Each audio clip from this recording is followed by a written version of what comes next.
Nunca pensé que la desesperación pudiera llevarnos tan lejos. Mi hermano y yo éramos hombres de campo, de esos que se levantan antes del amanecer y que conocen cada palmo de tierra bajo sus pies. Pero aquel año, la tierra nos dio la espalda. La sequía llegó sin avisar y se quedó como una maldición.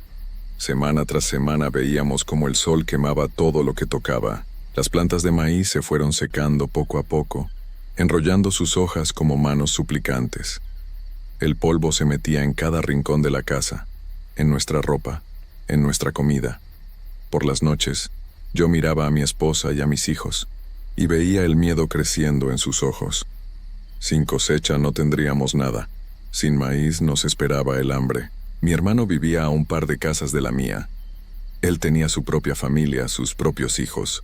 Una tarde nos sentamos bajo el árbol seco que estaba entre nuestras parcelas y nos miramos sin decir palabra. No hacía falta hablar para entender que ambos pensábamos lo mismo. Si no pasaba algo pronto íbamos a perder todo. Fue entonces cuando alguien del pueblo mencionó al curandero. Don Hilario le decían. Un hombre viejo que vivía solo en el Cerro del Mono Blanco, en una choza alejada de todo. La gente hablaba de él en voz baja, con esa mezcla de respeto y miedo que se reserva para las cosas que no se entienden. Decían que podía curar enfermedades que los doctores no sabían ni nombrar. Decían que conocía secretos que nadie más conocía. Decían también que nunca pedía dinero, pero que sus favores siempre tenían un costo. Al principio no le hice caso a esos rumores. Yo era un hombre de fe. Iba a misa los domingos, rezaba antes de dormir, pero cuando ves a tus hijos con hambre, cuando la tierra que heredaste de tu padre se convierte en polvo, la fe sola no parece suficiente. Una noche, después de que todos se durmieran, mi hermano tocó a mi puerta. Estaba pálido, con ojeras profundas. «Tenemos que ir al cerro», me dijo sin rodeos. «Tenemos que hablar con don Hilario». Yo sabía a qué se refería. Llevaba días dándole vueltas a la misma idea, tratando de convencerme de que no era necesario, de que las cosas mejorarían solas. Pero en el fondo, sabía la verdad. Necesitábamos ayuda, la que fuera. Salimos antes del amanecer.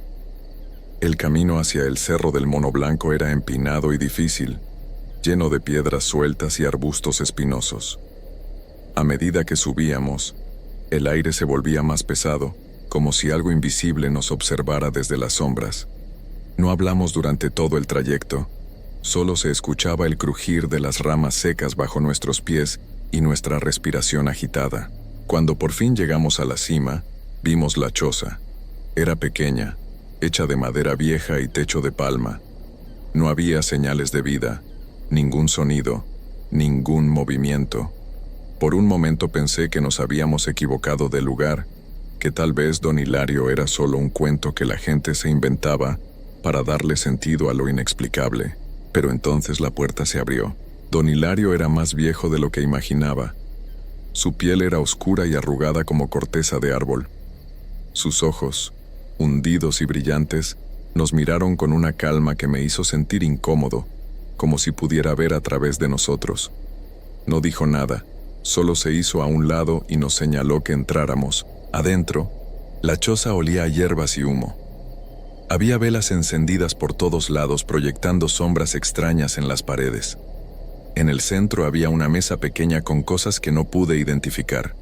Frascos con líquidos oscuros, amarres de plantas secas, piedras talladas con símbolos que nunca había visto. Nos sentamos frente a él. Mi hermano fue el primero en hablar. Le explicó nuestra situación, le habló de la sequía, de nuestras familias, de cómo la tierra se moría bajo nuestros pies. Don Hilario escuchó sin interrumpir, sin mover un solo músculo de su rostro. Cuando mi hermano terminó, hubo un silencio largo y pesado. Luego, con una voz que parecía venir de muy lejos, don Hilario habló. La lluvia puede volver, pero lo que pidan hoy se cobra dentro de un año. Y nadie sabe de antemano el precio. Esas palabras me atravesaron como un cuchillo frío. Miré a mi hermano y vi mi propio miedo reflejado en sus ojos. Pero también vi algo más. Desesperación. La misma que yo sentía. «Aceptamos», dije antes de poder pensarlo mejor. Don Hilario asintió apenas. Sacó un pequeño frasco de su mesa y lo colocó entre nosotros. Dentro había un líquido oscuro, casi negro. Tomen esto y déjenlo en sus tierras antes de que caiga la noche. Luego regresen a sus casas y esperen. No hizo falta decir más. Tomamos el frasco y salimos de la choza sin mirar atrás. Mientras bajábamos el cerro, sentía un peso extraño en el pecho, como si hubiéramos hecho un trato con algo que no deberíamos haber tocado. Esa misma tarde, siguiendo las instrucciones, esparcimos el líquido en nuestras parcelas. No sabía qué esperar, pero lo que pasó esa noche superó cualquier cosa que hubiera imaginado. Las nubes llegaron cuando el sol se escondió. Eran negras, enormes, como si todo el cielo se hubiera convertido en una sola tormenta. El viento comenzó a soplar con fuerza, arrastrando el polvo y haciendo crujir las ventanas. Y luego, llovió. Llovió como no lo había hecho en meses. El agua caía con tanta fuerza que retumbaba contra el techo. Mis hijos se despertaron asustados, pero yo los calmé. Les dije que todo estaba bien, que la sequía había terminado, y así fue. Durante días llovió sin parar. Nuestras tierras, que estaban muertas, comenzaron a revivir. Las plantas de maíz crecieron más rápido de lo normal, más altas, más verdes. En semanas, teníamos una cosecha como nunca antes habíamos visto. La gente del pueblo venía a mirarnos con asombro, preguntando cuál era nuestro secreto. Nosotros no decíamos nada. Los meses pasaron. La vida volvió a ser buena. Nuestras familias comían bien, teníamos para vender, para guardar. Por un tiempo, casi me olvidé del trato que habíamos hecho. Casi. Pero el año pasa rápido cuando todo va bien.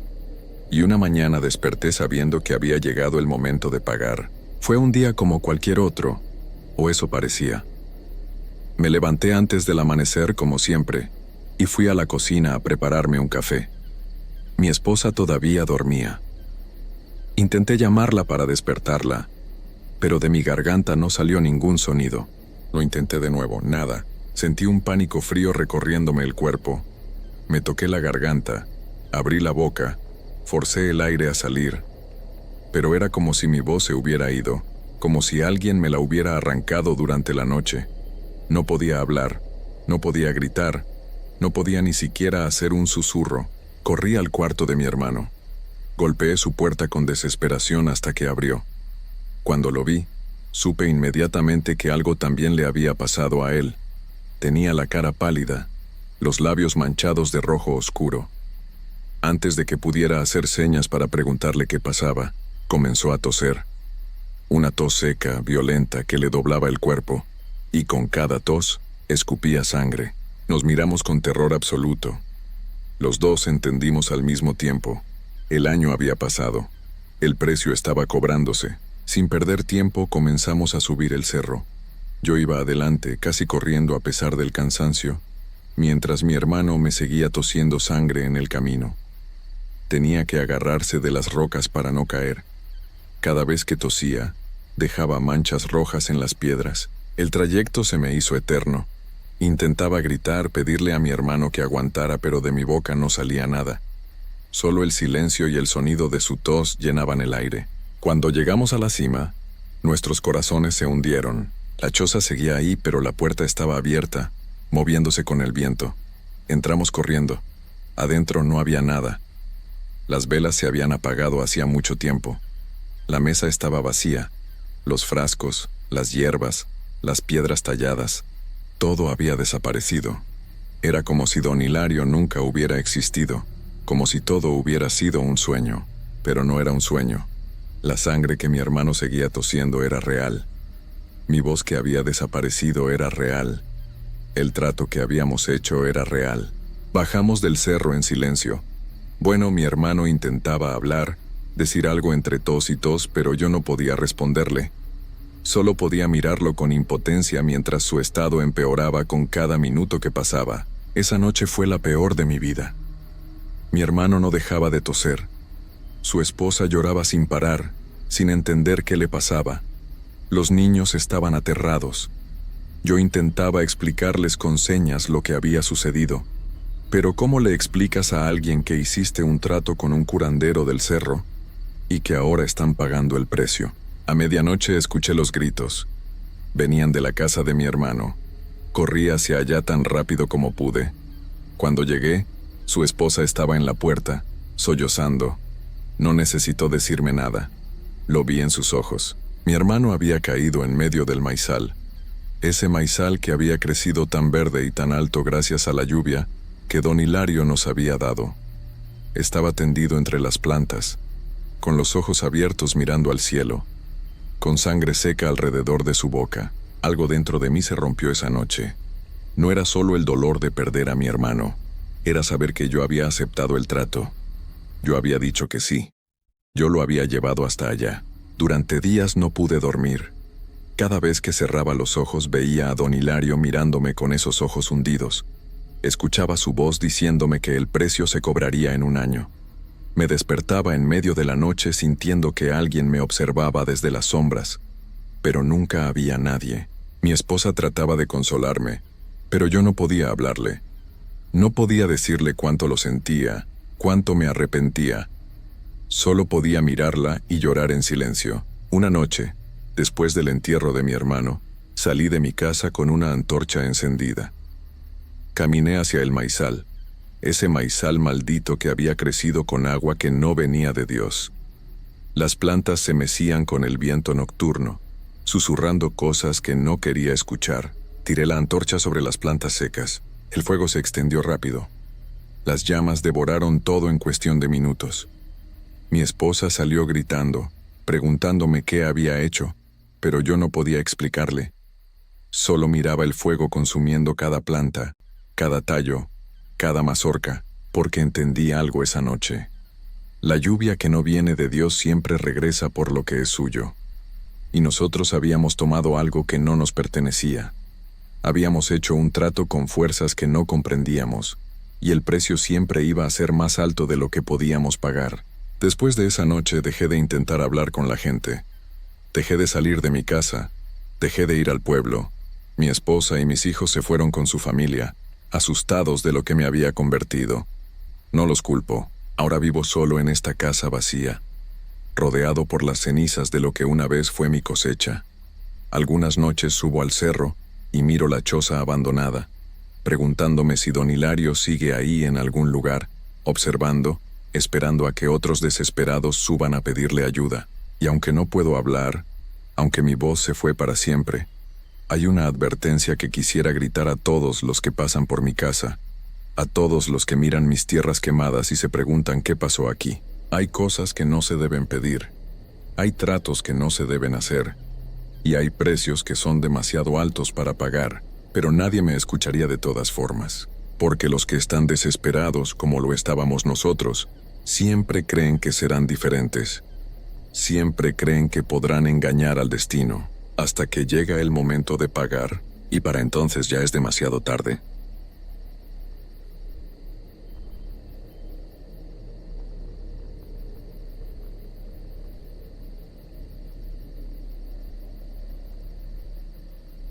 La noche había caído sobre las barrancas del Mono Blanco, con esa quietud pesada que presagia desgracias. 3 jóvenes de la ciudad habían llegado al pueblo esa misma tarde, buscando aventura y lugares poco conocidos para acampar. Nadie les advirtió sobre la barranca, o tal vez sí lo hicieron, pero ellos no escucharon. Sergio fue el primero en proponer subir hasta el borde del precipicio. Tenía 23 años, y esa valentía tonta de quien nunca ha conocido el verdadero miedo. Sus amigos, Daniel y María, lo siguieron sin muchas ganas, más por no quedarse solos en el camino que por genuino interés. El aire olía a tierra húmeda y a algo más, algo antiguo que no supieron identificar. Cuando llegaron al borde de la barranca, la luna apenas se asomaba entre nubes espesas. El silencio era absoluto. Ni grillos, ni viento, ni el más mínimo susurro de vida. Solo el vacío oscuro del abismo que se abría frente a ellos, tragándose la poca luz que quedaba del día. Fue María quien primero sintió que algo andaba mal. Un escalofrío le recorrió la espalda, de esos que no se pueden ignorar. Volteó hacia el sendero por donde habían venido, y le pareció ver una sombra moverse entre los árboles. Una sombra que no debería estar ahí. No dijo nada al principio. Pensó que sus ojos le jugaban una mala pasada, Pero entonces la sombra se movió otra vez, más cerca ahora, y con ella llegó un olor penetrante a plantas podridas y tierra removida, como si alguien hubiera estado cavando en un lugar donde no debía. Sergio encendió su linterna y apuntó hacia los árboles. La luz temblaba en su mano. Durante un segundo, no vieron nada más que troncos retorcidos y maleza. Pero luego, al fondo, apareció la figura. Era un hombre viejo, muy viejo. Estaba encorvado, casi doblado sobre sí mismo, y llevaba un morral colgado al hombro que parecía pesarle demasiado. Su ropa era harapienta, llena de manchas oscuras que podrían haber sido lodo o algo peor. Pero lo más perturbador era su rostro. La luz de la linterna apenas alcanzaba a iluminarlo, pero se podían distinguir unos ojos hundidos, sin brillo, como dos pozos vacíos clavados en ellos. El anciano no dijo nada, simplemente se quedó ahí, mirándolos. Entonces levantó una mano huesuda y señaló directamente a María. Su boca se movió, pronunciando palabras en un idioma que ninguno de ellos conocía. Un dialecto áspero, gutural, que sonaba como si las palabras mismas tuvieran peso. Daniel fue el primero en reaccionar. Agarró a María del brazo y tiró de ella hacia atrás.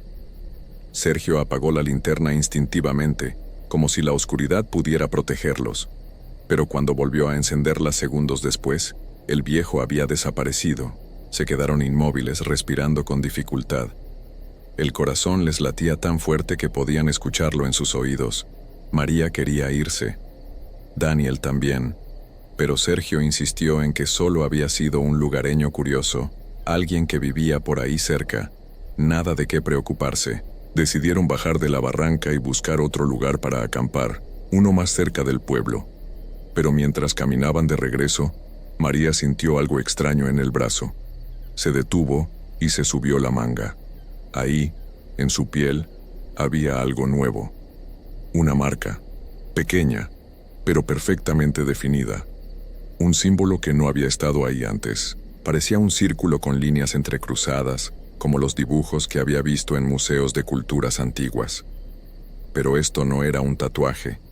Era como si alguien lo hubiera grabado directamente en su carne, sin dolor, sin sangre. Solo estaba ahí. Daniel y Sergio se acercaron a verlo. Ninguno entendía qué había pasado. María juró que no se había lastimado, que no había sentido nada. Pero la marca estaba ahí, clara como el día, brillando levemente bajo la luz de la linterna. Empezaron a caminar más rápido. El sendero parecía más largo de lo que recordaban. Los árboles se veían más cerrados, más amenazantes, y entonces escucharon algo detrás de ellos. Pasos, lentos, pesados, arrastrándose sobre la tierra. Se detuvieron y voltearon. La figura del anciano estaba ahí otra vez, más cerca que antes, siguiéndolos en silencio. Esta vez no esperaron. Echaron a correr. Las ramas les arañaban la cara y las piernas, pero no les importó. Solo querían alejarse de ese lugar, de esa presencia que los perseguía sin prisa, como si supiera que no tenían escapatoria. Cuando finalmente llegaron al pueblo, estaban empapados en sudor y temblando. Buscaron ayuda, pero los habitantes los miraron con una mezcla de lástima y resignación. Una anciana se acercó a María y le tocó el brazo con cuidado.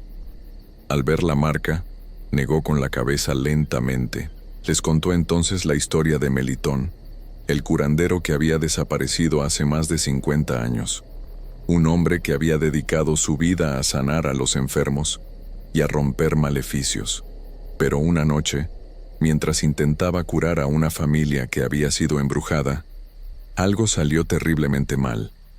La familia nunca se recuperó, y Melitón nunca regresó de la barranca donde había ido a buscar las plantas sagradas para completar el ritual.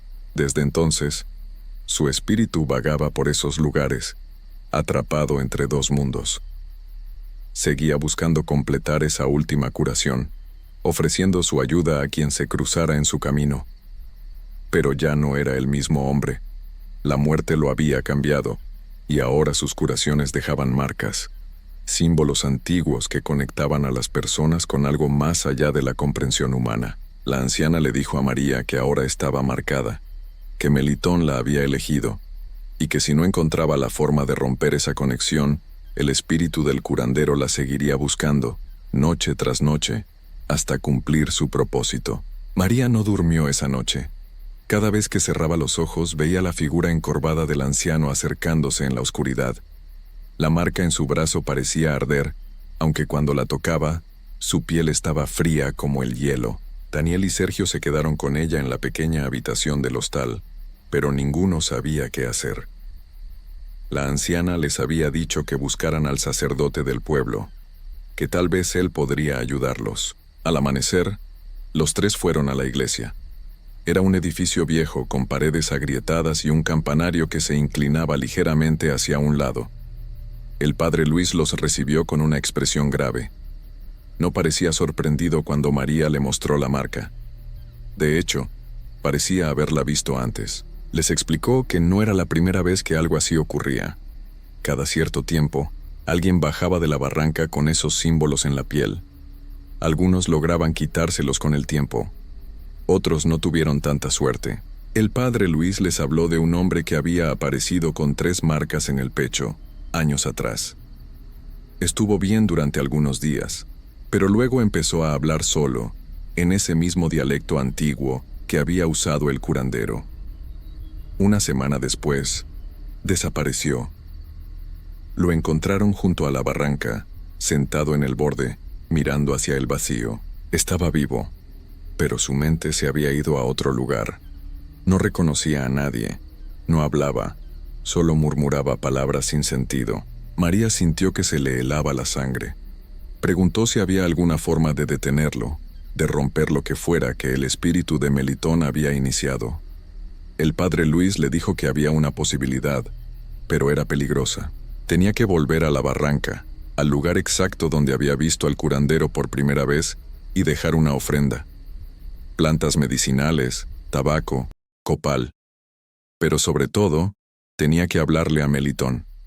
Decirle que entendía su dolor, que su misión ya no era necesaria, que podía descansar. La idea de volver a ese lugar la aterraba, pero sabía que no tenía otra opción.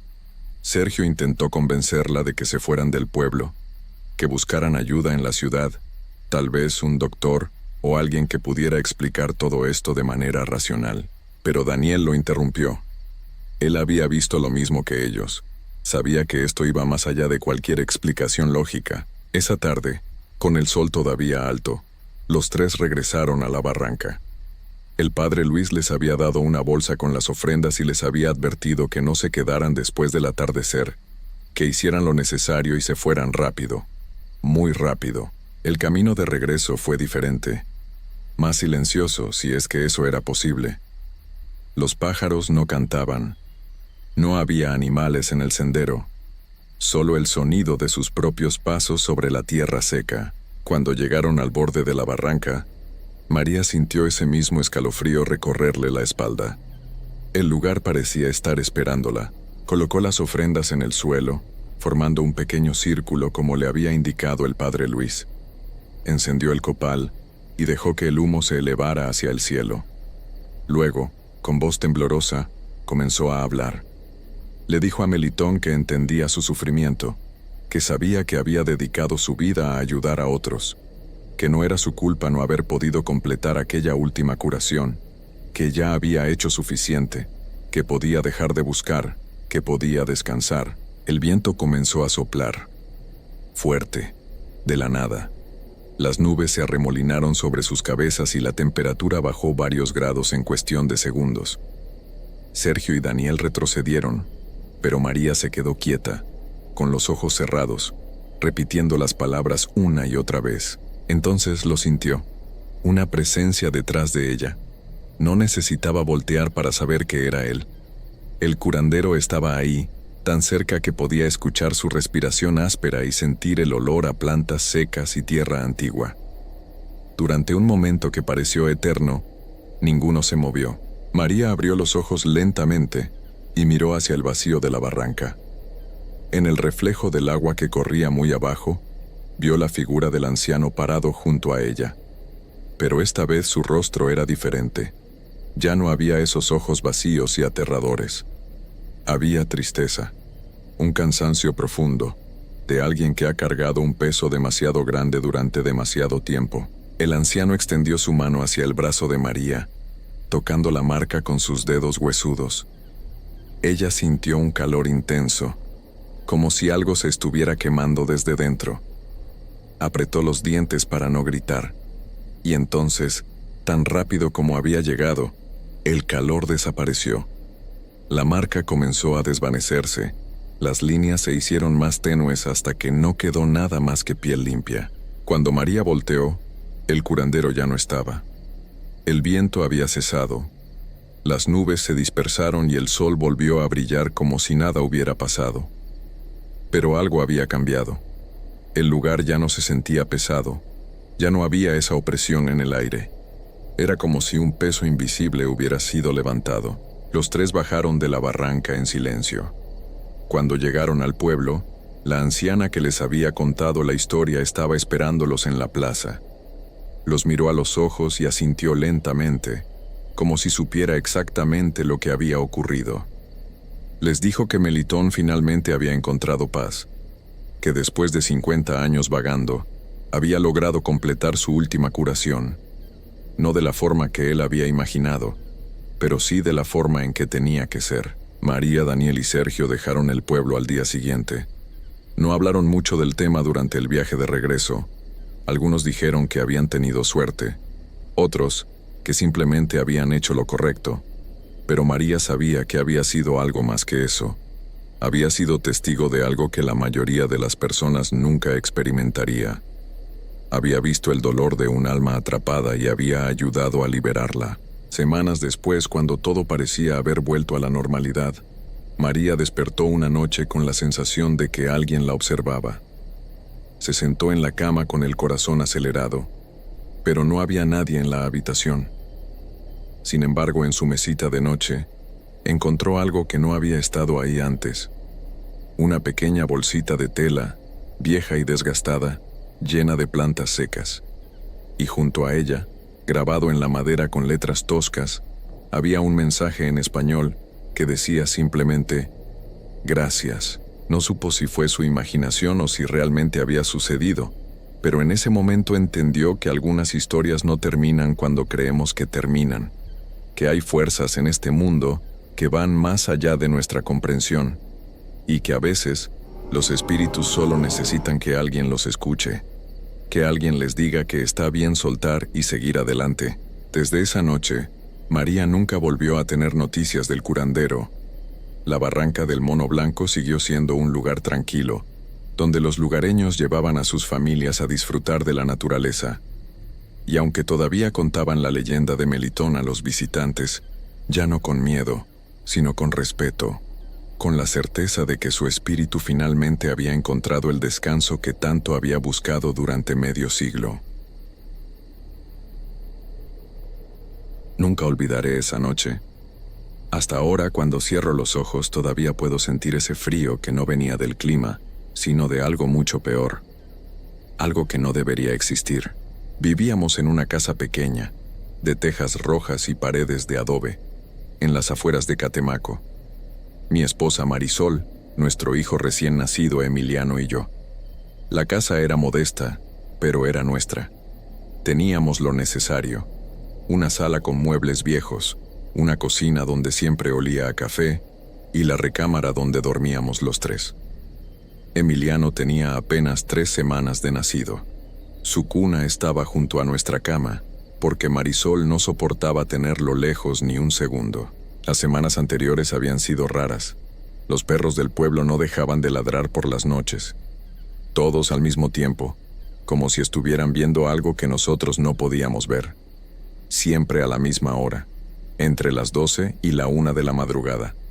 Don Chuy, nuestro vecino más cercano, nos contó una tarde que había visto una luz extraña flotando sobre los techos. Una bola de fuego, dijo, roja como la sangre, moviéndose lenta, como si estuviera buscando algo. O a alguien. Marisol se puso nerviosa cuando escuchó eso. Ella creció aquí, en estos rumbos, y conocía las historias. Las leyendas que los abuelos contaban en voz baja, esas que te hacen revisar 2 veces las puertas antes de dormir.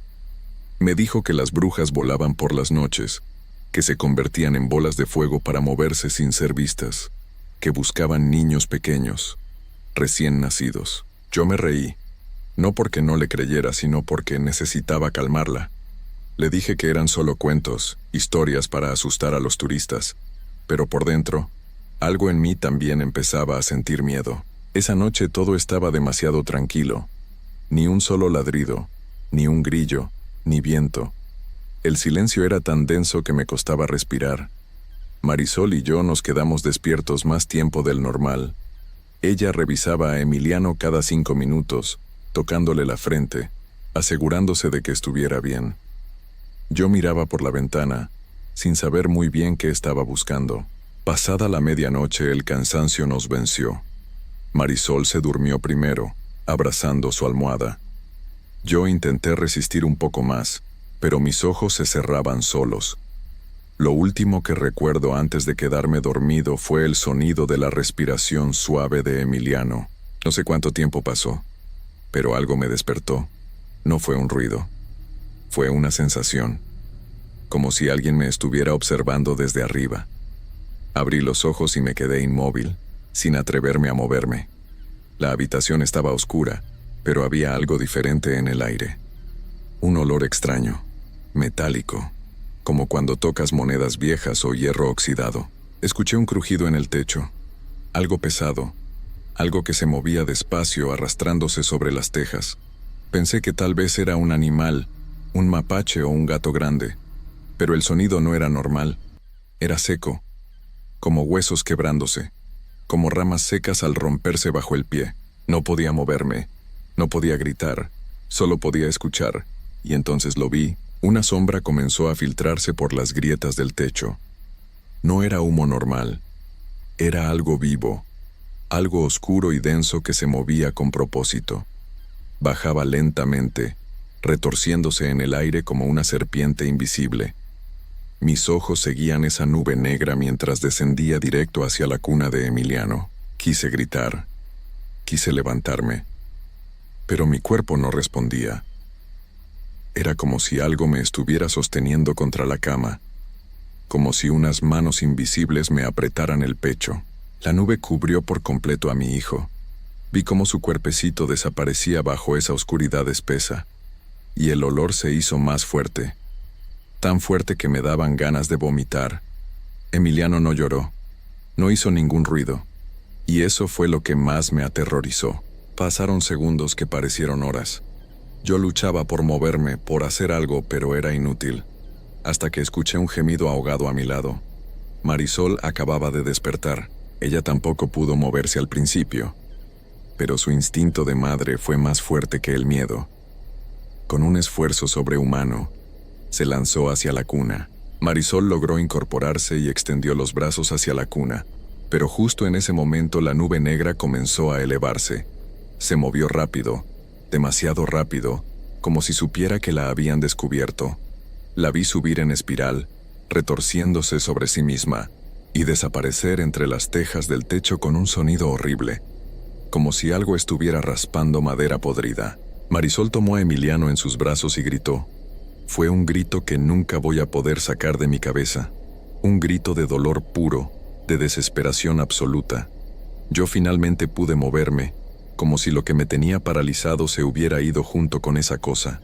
Salté de la cama y encendí la luz. Lo que vi me rompió por dentro. Emiliano estaba en los brazos de Marisol, pero no parecía nuestro hijo. Su piel estaba pálida, casi transparente, como si fuera de papel mojado. Sus labios, que antes eran rosados, ahora tenían un tono azulado. Sus ojitos estaban entreabiertos, pero no había vida en ellos. No había nada. Su cuerpecito pesaba casi nada, como si fuera un muñeco de trapo vacío. Marisol lo sacudía suavemente, llamándolo por su nombre una y otra vez. Yo me acerqué y toqué su frente. Estaba fría, helada. Le busqué el pulso en el cuello, en la muñeca, en el pecho. Nada, absolutamente nada. Me costaba respirar. El cuarto daba vueltas. Sentía que mis piernas iban a fallar en cualquier momento. Marisol lloraba sin parar, abrazando a Emiliano contra su pecho, meciéndolo como si con eso pudiera traerlo de vuelta. Corrí hacia la puerta y salí al patio. Necesitaba ver qué había sido eso. Necesitaba una explicación, aunque fuera imposible. Levanté la vista hacia el techo y ahí estaba. Una figura oscura, deforme, agachada sobre las tejas. No tenía forma humana. Era como una mancha negra con brazos demasiado largos y una cabeza que colgaba hacia un lado. No tenía ojos, pero yo sabía que me estaba mirando. Nos observamos durante unos segundos que parecieron eternos. Yo no podía moverme, no podía hablar. Solo sentía un frío que me atravesaba los huesos. Entonces la cosa se irguió lentamente y su cuerpo empezó a brillar. Primero fue un resplandor tenue, rojo oscuro, como brasas moribundas, pero poco a poco se fue haciendo más brillante, más intenso, hasta convertirse en una bola de fuego roja que flotaba sobre mi casa. La bola giró en el aire, como si estuviera satisfecha, y luego salió disparada hacia los cerros. La vi alejarse, dejando un rastro de luz que se fue apagando hasta desaparecer por completo. El silencio regresó, pero ya no era el mismo silencio de antes. Este era pesado, enfermo, como si algo se hubiera roto en el aire mismo. Volví adentro. Marisol seguía en la cama sosteniendo a Emiliano, mirándolo fijamente como si esperara que en cualquier momento fuera a abrir los ojos y sonreír. Pero eso no iba a pasar. Yo lo sabía. Ella también lo sabía. Me senté a su lado y la abracé. No dijimos nada. No había nada que decir. Solo nos quedamos ahí, los tres, mientras las horas pasaban y la noche se negaba a terminar. Cuando amaneció, tuvimos que llamar a alguien. Los vecinos llegaron. Don Chuy fue el primero. Entró a la casa, vio a Emiliano y no hizo preguntas. Solo bajó la cabeza y se quitó el sombrero. Sabía exactamente qué había pasado. Todos lo sabían. Nadie habló de hospitales. Nadie mencionó doctores. Porque todos en el pueblo conocían esas historias. Todos habían escuchado alguna vez sobre las brujas que volaban de noche, que se alimentaban de los más pequeños, de los más indefensos. Historias que pasaban de generación en generación, que se contaban en voz baja para no atraer su atención. Pero yo nunca pensé que fueran reales. Nunca pensé que algo así pudiera pasarnos a nosotros. Pasaron los días. Marisol dejó de hablar. Se sentaba junto a la ventana y miraba hacia los cerros durante horas, sin moverse, sin parpadear. Yo intenté consolarla, pero las palabras se me atoraban en la garganta. ¿Qué podía decirle? ¿Que todo iba a estar bien? ¿Que íbamos a superarlo? Nada de eso era verdad. Los perros volvieron a ladrar por las noches, siempre a la misma hora, y yo me quedaba despierto mirando el techo, esperando escuchar ese crujido otra vez, esperando ver esa sombra filtrarse entre las grietas, porque lo peor de todo no fue perder a Emiliano. Lo peor fue saber que esa cosa seguía ahí afuera, que seguía volando sobre los techos, que seguía buscando, y que tal vez alguna noche volvería por más.